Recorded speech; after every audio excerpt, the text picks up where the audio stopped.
All right, 800-450-7876. We've got folks all over the country want to speak to you. Let's go to Arlington, Texas. Lawrence is calling us on line 2. Lawrence, you have a question for Dr. Umar? Sure, I do, Carl. Hey, Carl. Thanks for taking my call today. Hey, Dr. Umar, how you doing today, my brother? How's it going, my brother? Hey, man, another day in the struggle. I wouldn't know what to do if I didn't have to struggle. But, Dr. Umar, familiar with your philosophy on our black plight in America. You get no argument from me on nothing you said. I've watched a lot of your dissertations on YouTube. I agree. I've even had other people come and sit down and listen to some of your speeches on YouTube where you've given at different locales around the country. Everybody walks away saying, that brother knows what he's talking about. That brother is bad. And I point something out.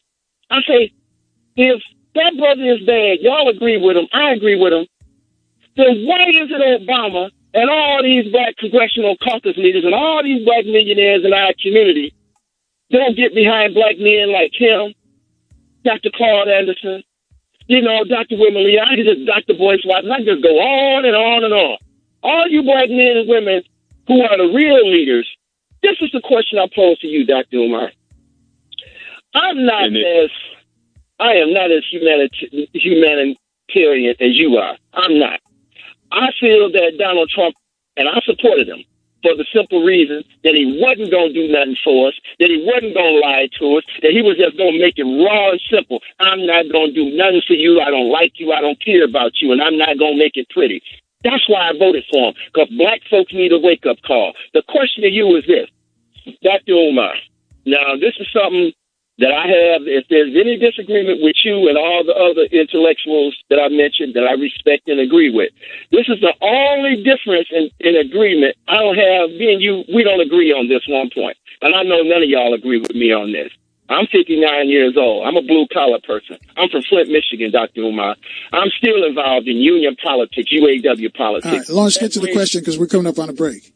Okay, here's the question. Dr. Umar, don't you feel it's high time for us to just kick butt and take names in our own community? Let's call these sellouts, these house Negroes. Let's have a revolution inside black America. Let's purge our ranks of all these no-good blacks who ain't did nothing for us. Don't you think it's time for us to go there? Don't you think this is the time? All right. Thanks, Lawrence. Dr. Umar. I definitely think it's time for a revolution within the black community. I agree with you. Here's the challenge, though. Upon what criteria, what universally established criteria do we have to determine, objectively, without emotion and personal bias, who is loyal and who is not? That is always the central contradiction in most revolutions. Those who are in control of the revolution tend to determine and dictate who the loyalists are and who the loyal are not. And in many cases, those who are considered not to be loyal may have been the most loyal of all. All right, hang on a sec, Doc. We got to take a quick break. As I mentioned, we're closing in on the top of the hour. Folks, you too can join the conversation with Dr. Umar Johnson. Reach out to us, 800-450-7876. As the big show rolls on from the capital city on 1450 WOL, where information. Thank you for staying with us. Our guest is Dr. Umar Johnson. Again, the number to call to speak to him, 800-450-7876. And he's going to be in town, I mentioned this weekend, at the Thurgood Marshall Center. So, Dr. Umar, I'm going to let you finish up your answer because I know folks are driving home from work right now. If you can tell, when you finish, you can tell them where they can be able to see you this weekend. Definitely, Carl. One of the things that I was saying was that although we need to have an internal revolution within the black community to separate those who are serious and sincere from those who are not, it's going to be difficult to do that because we don't have a set of criteria that everyone agrees upon. The other problem also is that in the black community, you no longer have the rule of principle. You have the rule of personality. So there's people who are going to be loyal to certain people just because they have a relationship with them, irrespective of whether or not they truly believe that their work is in the best interest of black folk. And as long as we have the rule of personality over the rule of principle, it's going to be very difficult to politically purge those forces from leadership in our community who don't mean right. We are more loyal to our friends than we are to those who are about the work. And until you transform that mindset, it'll be difficult to have that internal revolution. 800-450-7876. Go to Cincinnati, Ohio, on line 4. Monica's calling us. Monica, you're on with Dr. Umar. Good evening. How are you both? Good evening. I just wanted to address something that I heard you say I think a few minutes ago, just about how to recognize who amongst our people are the people who are doing the work, or who we can trust and entrust with the work of our people, all the things that we need done. And I do agree that it can be challenging in doing so, because there's so many different factions from all over the place. And as you so eloquently stated earlier, it's almost like the mega church thing, where people get together, they have this sort of cathartic release because we all got together, we all talked about it, and then we go home, and then, the next crisis arises and we get together again.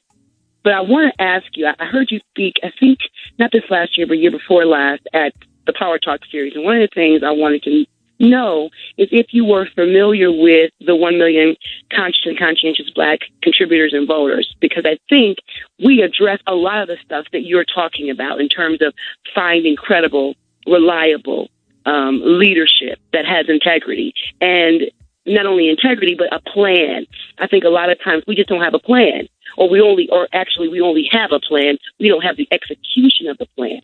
So I'm curious to know if you have availed yourself of the 1 million yet.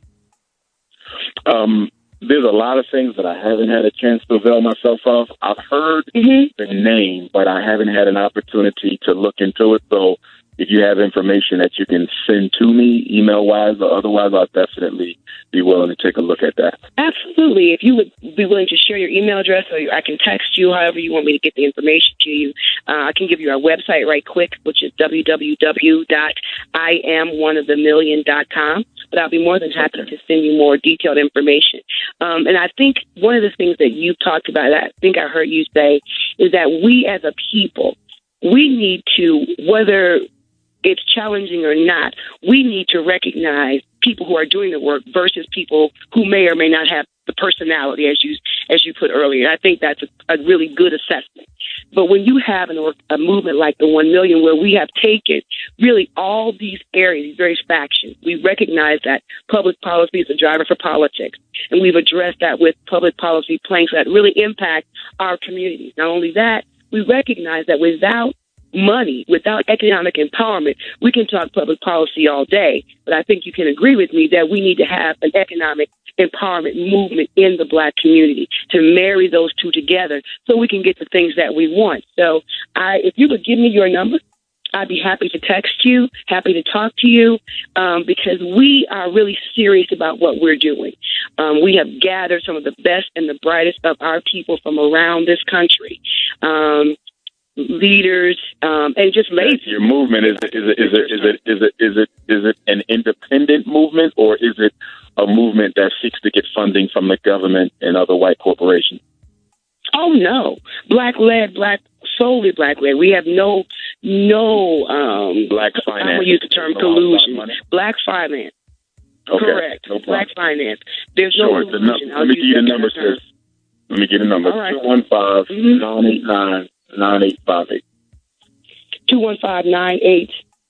9858. Yes, 989-9858. I'll be happy to give you a call. I appreciate so much you listening, and I look forward to speaking to you soon. Thank you. Thanks, Monica. Thank you. 800-450-7876. Go across the border, Ontario, Canada. Rick's calling us on line 5. Rick, you're on with Umar Johnson. Do you have a question for the doctor? I don't have a question as much as I do a comment. And, it is almost as though we live in an alternate universe, and I'm speaking of Black people here in America.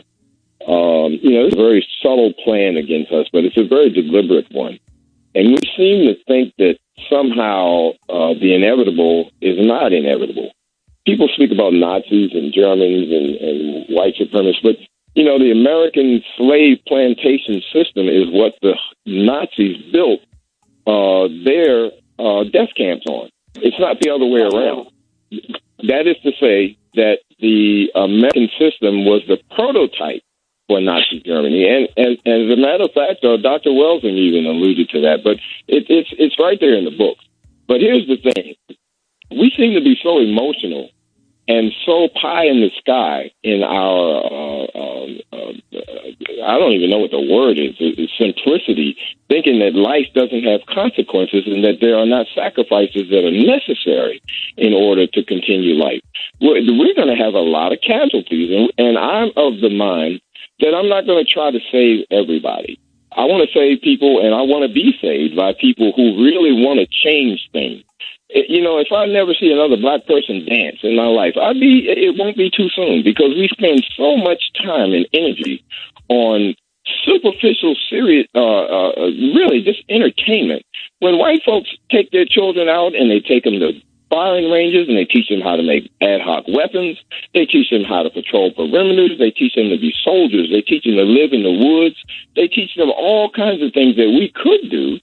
But we seem to think that there's a political party somewhere that's going to fly out of heaven on a white horse, of course, and save us.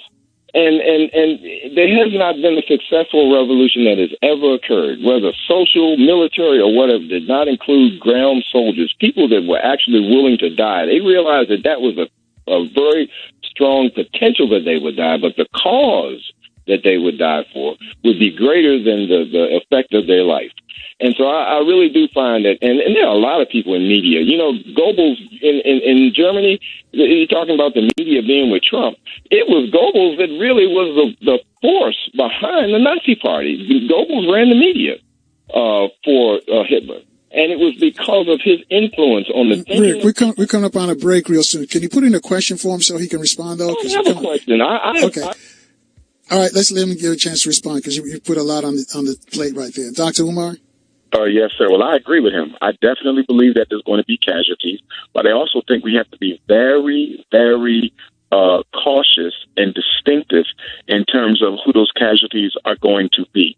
I think that everybody is not going to come along for the ride, and I would even guesstimate that of the living, breathing, adult African Americans in this country, no more than 40% of them are of any use to us as it relates to bringing about the significant changes politically, economically, and otherwise to regenerate ourselves. I really believe that at least 60% of the living black folk in this country are no use to us. They are in love with white Jesus. They are in love with white people.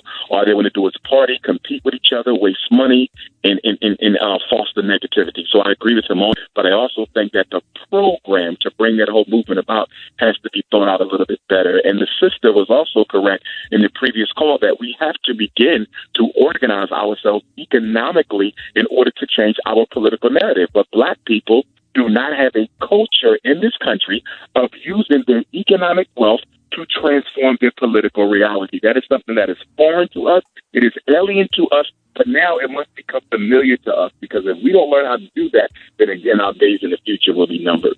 So how do we change that around there? How do we flip that? Well, number one, I think we got to start with the children. I really am going to go back to my premise that we should be spending 75% of our attention on those who are 25 years of age or younger. We still have a very outdated, dysfunctional model of bringing consciousness to people. We love to focus on adults. I've been in so many political meetings where I've heard adults, even leaders, pastors, as well as leaders in the conscious community, say they really don't want to be bothered with children because children don't like to listen. They're too active. They're too hard-headed, this, that, or whatever. But that is your future. And so for me, we can hang on a second, Doc. We got to take our last look at the traffic and weather here. I'll let you finish that. This is an interesting conversation. Folks, call your friends and tell them to join us right here on 1450 WOL, where information is power. Thanks for rolling with us, folks. Our guest is Dr. Umar Johnson. He's going to be in the DMV on Sunday at Thurgood Marshall Center. And so we'll tell you more about that. But Dr. Umar, we'll let you finish up what you were saying in response to that last call. Yes, Carl. I believe that we have to spend more time educating the children on issues that are critical to us as a people. In fact, when you look at us as scholars, a lot of us do not speak to the youth. 95% of the time when we speak, it's to adults, if we ever get to youth at all, telling to realize that those things that we discuss that need to be done are not likely to be implemented by the adults because black people have a psychological block. And that block relates to our lack of commitment for ourselves. And until that changes, it'll be difficult to get a sizable number of black adults involved in our movement. We have to get the youth. They are young, they are courageous, they are energetic, they are idealistic. They are the ones that carry this forward, but a lot of us are not focusing on the youth because it's not as convenient as it is to focus on the adults. But that's where the attention needs to go. You said earlier that 60% of us are so in love with white folks. We're not going to go along with the program. We just need to just sort of rule them out. I think that was a response to Monica's question. How do we identify that 60% of us who honor the illusion of inclusion? You know what, Carl, that's why I think that's one of the reasons why we have to have a universal protocol, a universal system of assessment and evaluation, because that'll be one of the quickest ways to start a civil war amongst black people. Something like that will trigger a serious black-on-black war once you start determining who is and who is not fit for the revolution. People's emotions are involved in that. People's egos are involved in that. And that is something that can really spur a whole bunch of tribalism, sectionalism, and separatism. So when it comes to things like that, and of course, the Elder Newly Fuller, he talked about a lot about this in his compensatory code book, but whenever you start talking about separating people out, the potential loss of life, potential harm that can come to people, those things have to be taken very, very seriously, and a lot of people need to be involved when you do something like that. So, for example, if you have Dr. Umar Johnson come up with that system by himself, I'm going to decide who's sincere and who's not sincere.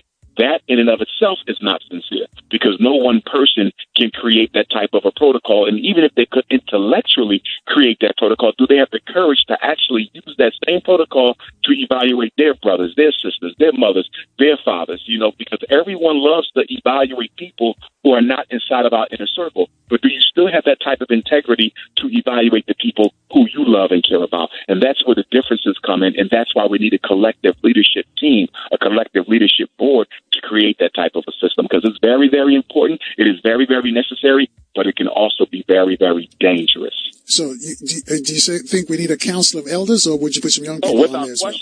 Without question, you need a council of elders. Without question, we are long overdue for that. But even with the council of elders, Carl, I think we need to do a very good job of choosing who's going to be on that council, because I can tell you, traveling as much as I do in African communities around the world, a lot of elders do not belong on that council, because a lot of them do not have the integrity that allows them to evaluate people in their circle the same way that they can evaluate people outside of their circle. And I hate to say that, but we have to be honest that just because we turn 65 years old, our personality, our level of character and integrity does not automatically transform. The people we were at 45, we can be those same people at 65 if we don't work on ourselves. Psychologically, I always say that the one thing that does not age just because you do is your character and your personality. Your body will age, okay, your car will age, your business will age, your marriage will age, but guess what? Psychologically and emotionally and spiritually, you can still be a 5-year-old trapped in a 65-year-old body. So we need to do our due diligence when we start selecting those elders.